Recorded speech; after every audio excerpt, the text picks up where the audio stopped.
But tariff being the big point of showdown between America and India, we've got the person who perhaps is going to speak the best about it. Thank you so much for speaking to CNN News 18, Mr. Tharoor.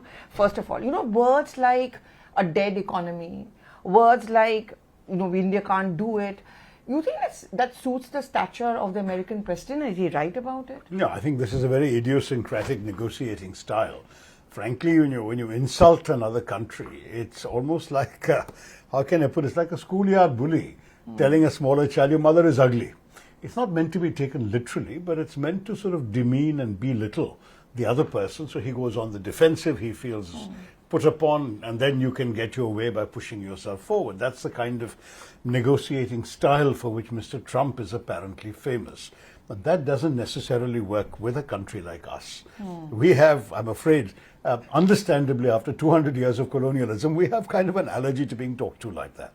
Our self-respect matters to us. So that is one problem that I think Mr. Trump has picked the wrong people to be insulting to.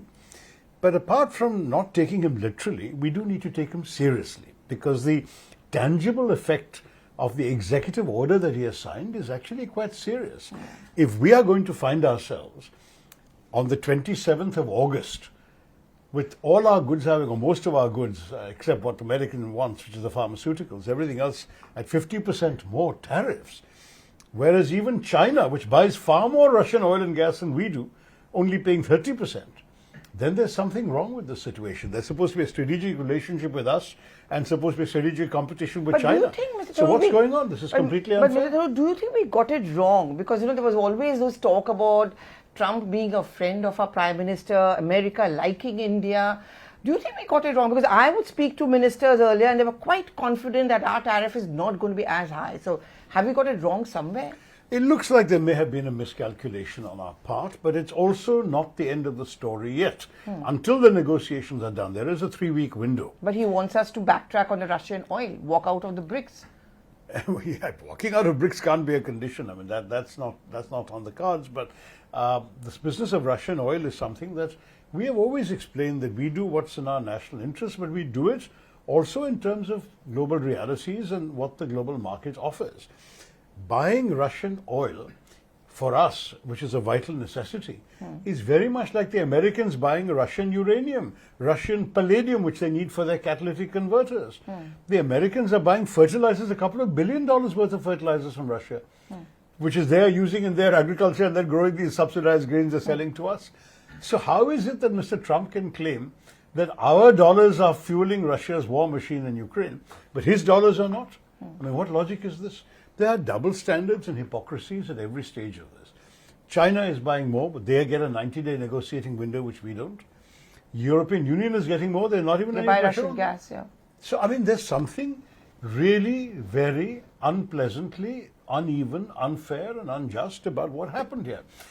I don't know whether it's our miscalculation or whether Mr. Trump in his negotiating zeal has gone farther than his own government intended to go. I don't know. We'll find out. Because right now there is a process going on. That process is not taking place at Mr. Trump's level. He's not sitting at the negotiating table. He's making these noises and putting pressure on India. But the relationship is being conducted at the working level. We have our negotiators from the Commerce Ministry. They have their people from the Trade Negotiators Office. These talks will go on, and I'm not urging anyone to overreact to this point. But as I said, even if you don't take him literally, you have to take him seriously, because if on 27th of August, our goods are 50% in China's, Pakistan's, Vietnam's, Indonesia's, Bangladesh's are all 20 or lower. China's 30, but the others are all 20 or lower, 19, 15 and so on. Why would any American want to buy our goods? You'll be very honest. The bottom will drop out of many of our exports in the American market, and we'll have to find other markets. We may as well start looking now. I want to make it very, very clear that even 25 put us at a disadvantage, because many countries are 15 to 20, 15 to 19. So if we are at 25, our goods would have to be priced in such a way that that 6% differential can be made up. If we can't do that, then in any case we are at a disadvantage at 25. At 50, we are just out of the race. We're not even going to be a player in their market. Now, there are other ways. We've got a free trade agreement with the UK. Yes. 99% of our goods will go duty-free to the UK. Maybe we should set up a thriving business with some good Indian entrepreneur in the UK who will buy lots and lots of Indian goods, repackage them as made in UK and ship them to America. That might be a before I solution. move I mean, on- I don't know, but I'm just saying there are ways in which others will get around it. This is, by the way, what many in Dubai are doing, selling Indian goods to Pakistan, which the Pakistanis won't import, which says made in India. So they're importing from India to Dubai, packaging them and sending them off to Pakistan as made in the UAE.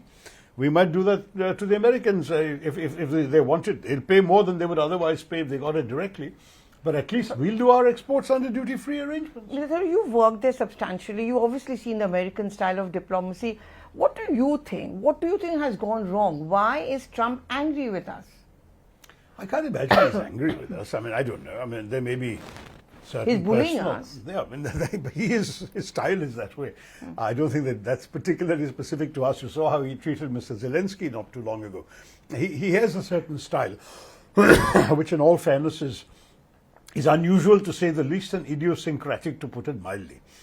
There is no other world leader who in a public diplomatic sort of statement would say such undiplomatic things than him. But he does it, and now we have to learn to find our own way of coping with it.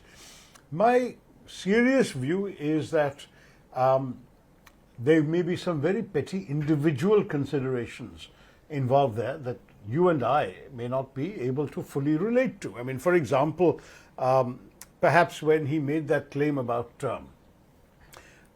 having brought peace to India and Pakistan, perhaps instead of flatly saying he never called us and we didn't, he didn't make any So peace the with Prime us. Minister saying no to it is No, I'm not something saying which that. upset I don't him? think the Prime Minister was wrong in laying the facts out to but the do you think Indian that people. upset him? But I'm saying perhaps one thing we could have said is, we didn't need persuading Mr. President, but if you persuaded the Pakistanis, thank you very much for doing a favor to the world. Something like that. I mean, he wants flattery. And it's possible that we have not been sufficiently flattering in our approach to him. The Pakistanis have played that game, as you've seen, by nominating him for a Nobel Peace Prize and so on. So it's possible that he did call the Pakistanis, he did press them.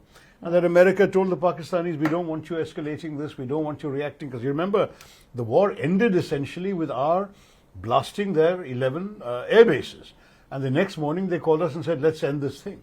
Maybe after we hit the air bases, maybe the Pakistanis were contemplating a very irresponsible reaction. And maybe the Americans told the Pakistanis, don't do this. And maybe that's why Mr. Trump thinks he stopped the war, because if he hadn't pressed the Pakistanis, maybe they would have attacked. I'm just guessing. You and I are not privy, and nobody in India is privy to the conversation with the Americans and the Prize is Pakistanis. slipping out. Is that the thing? I'm going to ask you two quick questions because I know you're in a tearing hurry. The fact is that we have also reached out to other countries, like the Brazilian president calling up the Prime Minister. Tough messaging that we are not going to opt out of the BRICS. Russian oil, Ajit Doval is there. Mr. Putin is supposed to come here next year. Prime Minister, of course, is going ahead with his pre-scheduled SCO summit. You think these are very strong messaging which is going in from our country, our government, to Donald Trump? Look, we have made it very clear that we have options. And I think the Americans should understand that. They can't take us for granted and kick us around. We're not a supplicant state. We are a country with our own pride, our own self-respect, but also our own place in the world. We are the largest country population-wise. We are the fourth largest in terms of dollar terms of the economy, third largest in purchasing power parity. We are a country to be reckoned with. People are interested in our market. People are interested in our goods. I don't see that we need to feel in any way so hopelessly vulnerable that we have to surrender on everything. At the same time, I believe in good negotiation. There's always give and take. There are some points you can give. I'm not saying we just have to stick here and say our way or the highway, but nor can they say our way or the highway. There has to be give and take. There has to be mutual respect. And on that basis only can we advance. If it doesn't work, yes, we have options. We not only have sent the signal of the Prime Minister announcing a visit to Beijing at the end of the month, which was, as you know, announced in the wake of this kind of behavior.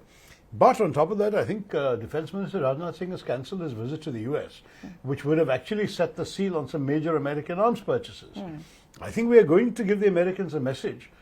Don't think that there won't be a price to pay, that you can just kick us and we'll just take it lying down and come begging to you. You know, we are not Ukraine. I mean, we are not some small country. I'm sorry. If this happens, it doesn't matter. We'll find some other place we can buy missiles from. And you don't think the Prime Minister should call him up at all?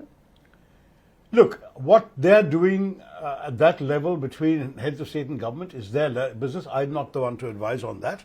All I can say is at the governmental level, there is a process, and that process is going on. We must conduct that process. Our negotiators must act with courage as well as confidence, knowing that the nation has their back.